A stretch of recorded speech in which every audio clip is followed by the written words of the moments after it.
Thank you. Please down. Executive Secretary Paquito Cho Jr., other cabinet members present, Chairman Tony Tan Cactong, Ms. Doris Magsaysayho, Mr. Jaime Augusto Sobel de Ayala, Mr. William Tan Unchong, Mr. Guillermo Luz, Ambassador Sequisha, Mr. Andrew Stevens, delegates of the APEC 2015 CEO Summit, honored guests, ladies and gentlemen, good afternoon. Some of you in this room may be familiar with the roots of the healthy Philippine democracy of today. In 1986, millions of our people gathered in EDSA, our capital city's most prominent avenue, and other cities throughout the nation to overthrow a dictator who had, for far too long, subjected our country to his tyranny and oppression. People armed only with rosaries, good intentions, and belief in their countrymen stood up to tanks, artillery, and planes. This was the miracle of EDSA, which made possible that which was impossible, and returned democracy through people power. After 14 years of martial law, our people were successful in lifting my mother into the presidency to lead the rebuilding of our nation. That era, from the dictatorship which began when I was 12 up until the end of my mother's presidency when I was 32, undoubtedly shaped many of the viewpoints I hold to today.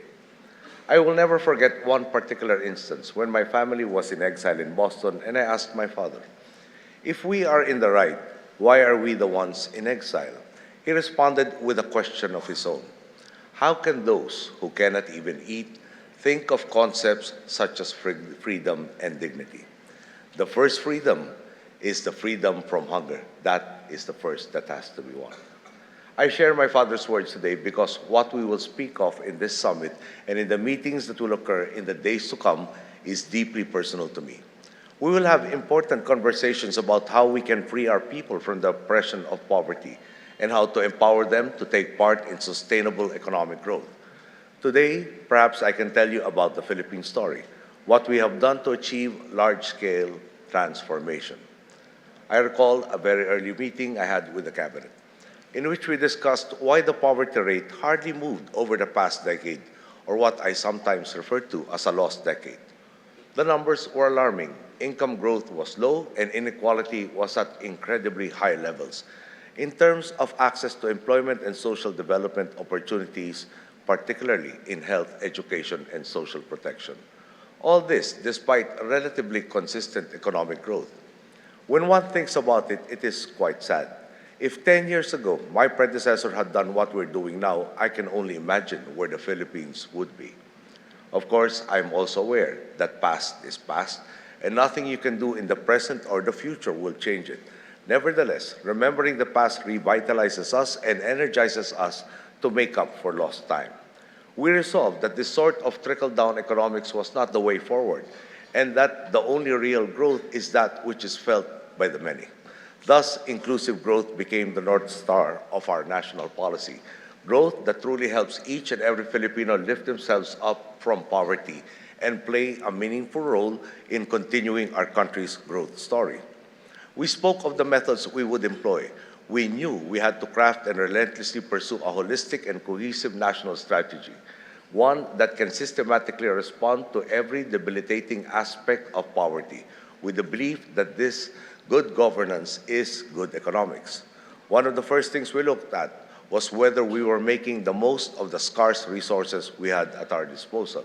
That is why from day one, the question we have always sought to answer while discussing any program or project has been, how does this benefit the Filipino people? We took a budgeting system compromised by leakages and corruption and instituted in its place zero-based budgeting. Through this system, we reviewed all the items in the budget to find out what was achieving its purpose and what wasn't. For those that weren't, we either changed the program or removed it completely to make absolutely certain that every peso of the taxpayers' money is spent with the people foremost in our minds. We also followed the principle of bottom-up budgeting. We reached out to communities, believing that they, more than anyone else, knew their own needs. We took advantage of technology to implement mechanisms to aid in transparency and accountability through websites called Budget ng Bayan and Pera ng Bayan, which means the people's budget and the people's money, respectively. These gave our citizens greater power to monitor our budget and also to report individuals suspected of wrongdoing. We plugged leaks throughout the bureaucracy, and we did not shy away from confronting the most complex and crippling problem of our nation, namely corruption. Over the last 5 years, we cracked down on all those proved to have engaged in wrongdoing. Now, a former president is under hospital arrest after being charged with plunder. The former Chief Justice of our Supreme Court, who had no compunctions about being selective about implementing the law, was removed through impeachment after it was revealed that he violated our laws by failing to declare over 98% of his assets as mandated by our Constitution. Well-known senators have been arrested for their alleged involvement in a scam of massive proportions. We have likewise filed 581 cases against tax evaders and smugglers who owe the Filipino people billions of pesos in taxes. And might I point out that these only cover a fraction of our anti-corruption efforts. These efforts, among countless others, naturally freed up or helped increase the resources we had at our disposal. The only question was where to allocate it. We did not think twice about our decision. We invested it in our greatest resource, our people. That is why from 2010 to 2015, our social welfare and development budget increased sevenfold. Our Department of Education's budget essentially doubled, and our Technical Educational and Skills Development Authority's budget increased by 84%. Might I emphasize that we did all this and more without raising any taxes, apart from the sin tax, the proceeds of which went to expanding medical services for our people. But we didn't simply throw money at the problem. We followed a thorough strategy to respond to all aspects of poverty and to give our people a legitimate chance to retake authorship of their own destinies. Perhaps I can give you a brief walkthrough of our approach. We invested in upgrading our educational infrastructure. Within our first 3.5 years in office, for instance, we ended an inherited backlog of 66,800 classrooms, along with inherited shortages in seats and textbooks. We reformed our basic education cycle to conform to global standards and to give our children ample time to digest their lessons and maximize their learning. We also knew, however, that even though elementary and high school education are supposed to be free in the Philippines, some of our countrymen didn't have the wherewithal for transportation or for pocket money that would allow them to capitalize on this free education. Some were in such dire poverty that their bodies could not stand the rigors of schooling. This is why we undertook the large-scale expansion of our conditional cash transfer program. It gives cash grants to poor households as long as their children go to school, are vaccinated, amongst other conditions. This responds to the twin problems of families not being able to get by and children not being able to attend school. Perhaps we can listen to one of the beneficiaries speak about the program.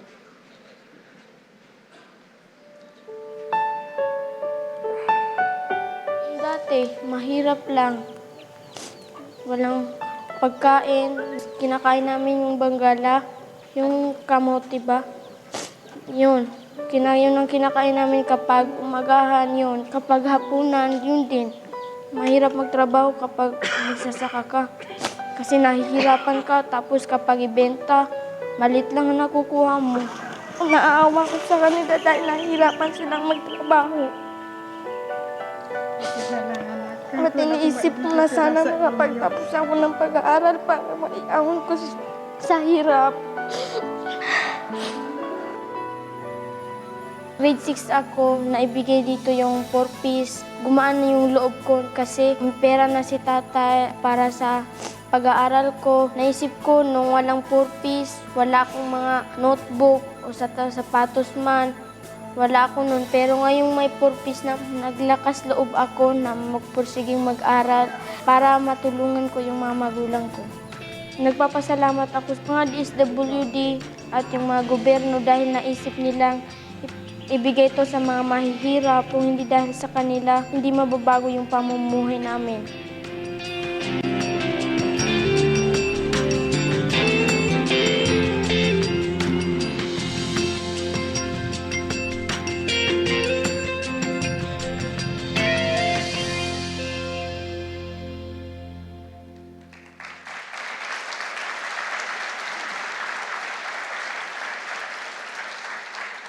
From June of 2010, the number of beneficiaries of this program has gone from less than 800,000 households to 4.4 million, or roughly equivalent to 22 million Filipinos.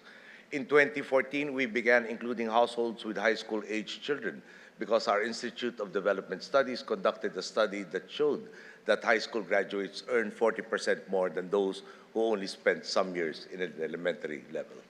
While this program was designed with the long-term effects in mind, we have already enjoyed early success. In fact, this year, 333,673 CCT beneficiaries graduated from high school, 13,469 of whom graduated either with honors or other awards. I met two of these graduates, both of whom were accepted into one of our country's most prestigious schools, the University of the Philippines. On top of that, they are taking civil engineering, which is a quota course. Here is one of them talking about her experience. Ngayon, mas nagsikap ako. Kasi po dati, nakikita ko po yung hirap ng pamilya ko. Pero ngayon, dumating po yung 4Ps, nakita ko po na may mga tao na tumutulong sa'yo. Alam ko po na hindi sila humihingi ng kapalit. Pero po, sa akin, sa pagsisikap po sa pag-aaral, yun na po yung ginagamit ko bilang kapalit. Yung pera po na binibigay ng gobyerno, hindi po namin sinayang yun. Kaya po natutustusan po yung mga gastusin ko sa paaralan. Nung nakapasa po ako ng UP, masaya po ako kasi yun po talaga yung pangarap kong paaralan. Yun po yung naibigay sa akin ng CCT. Nabigyan po nila ako ng mabuting edukasyon upang makapagtapos po ako ng high school at ngayon po makapag-aral po ako ng college. Alam ko po na maraming bumabatikos sa programang ito. Pero gusto ko po na sabihin kay Pangulong Benigno Aquino na tingnan na lang po nila ako. Kami po yung mga patunay na yung perang nilalagak ng gobyerno ay hindi nasasayang. Napupunta ito sa mabuting adhikain na alam ko na balang araw makakatulong upang maipataas ang estado ng ating bansa.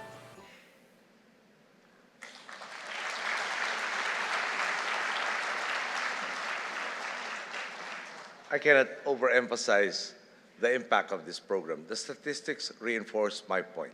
From 2008 to 2013, the amount of out-of-school youth in our country dropped from 2.9 million to just 1.2 million. And we expect that these numbers will improve even more. Whereas once, some of these graduates would have been subject only to the possibility of menial jobs.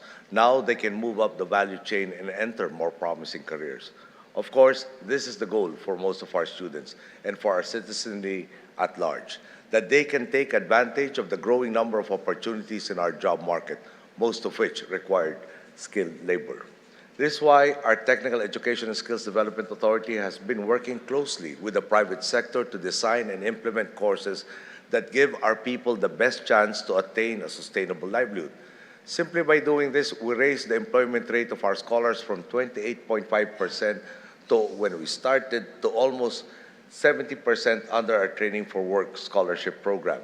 Perhaps the best example of this is our work with the Semiconductors and Electronics Industries in the Philippines Foundation, Incorporated, where our graduates posted an employment rate of 96%, which is defined as finding employment 6 months after graduation. Apart from helping our people find long-term employment, we are also enjoying a bonus return on our investment. Think about it. For a technical education program, government invests an average of around 7,155 pesos for every scholar. If a graduate, for example, finds employment in the BPO sector, a conservative estimate would have him making around 234,000 pesos annually. Assuming he receives the minimum tax deduction, this means his annual income tax will be 7,900 pesos. Imagine that. In less than a year, we break even, and these individuals will not be working for only a year. They will be paying taxes until they retire, and their taxes can help create further more opportunities for other Filipinos. The good news is, this is not the only sector where a brand of good common sense governance has sparked a virtuous cycle of growth and inclusivity. There is also our newfound capacity to invest in infrastructure. When my term as a member of Congress began, shortly after the Asian financial crisis, all our economies were reeling from this crisis. The situation was so dire that each time I approached a national government department to ask for assistance for my district, the refrain was consistent: we have no funds. Now the situation is extremely different. From 1.83% of GDP in 2010, we have increased our infrastructure budget to 4.10% of the GDP. That, might I emphasize, has exhibited fast-paced growth. The goal is to have this figure reach 5% of GDP by next year. In fact, now we have to contend with a very different problem compared to what I encountered in Congress. I am told that in a lot of times we are nearing the absorptive capacity of other government units to implement these infrastructure projects, which means that we need more engineers, more qualified contractors, particularly in far-flung areas, more building materials, amongst others, to build the roads, airports, and seaports necessary to give rise to the connectivity we need to allow everyone to participate in our growing economy.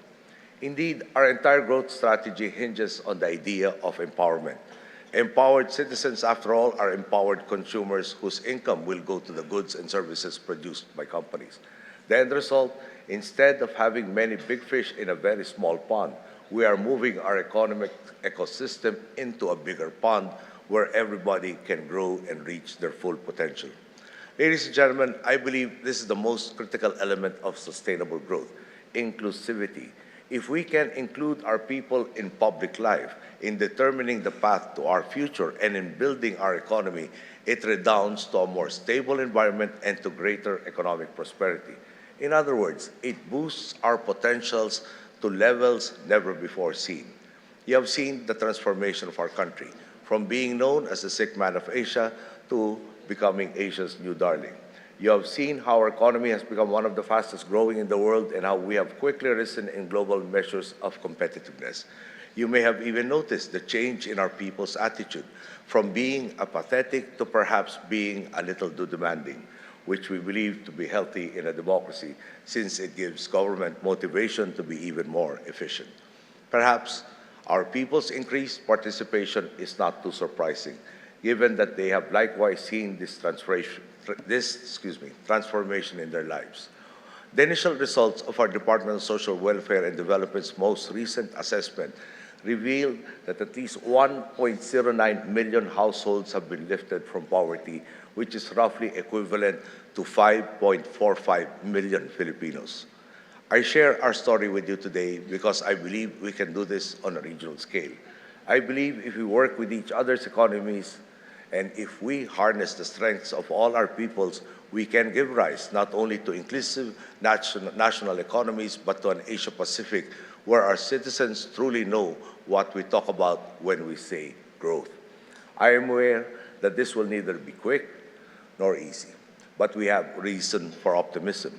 The more that people gain the first freedom, which is freedom from hunger, we set an environment that nurtures the growth of all the other freedoms. The leaders of our economies have gathered here under the banner of building inclusive economies, and by so doing, building an inclusive world. And I believe that if we can fully engage the private sector in this mission, offering the many benefits brought about by inclusivity, we can achieve this sooner rather than later. Together, I am confident we can author the next great chapter in the history of human civilization. As a connected, synergized Asia-Pacific, we can bring about the advent of a region and a world where no one is left behind. Thank you. Good day. Thank you very much, President Benigno Aquino III.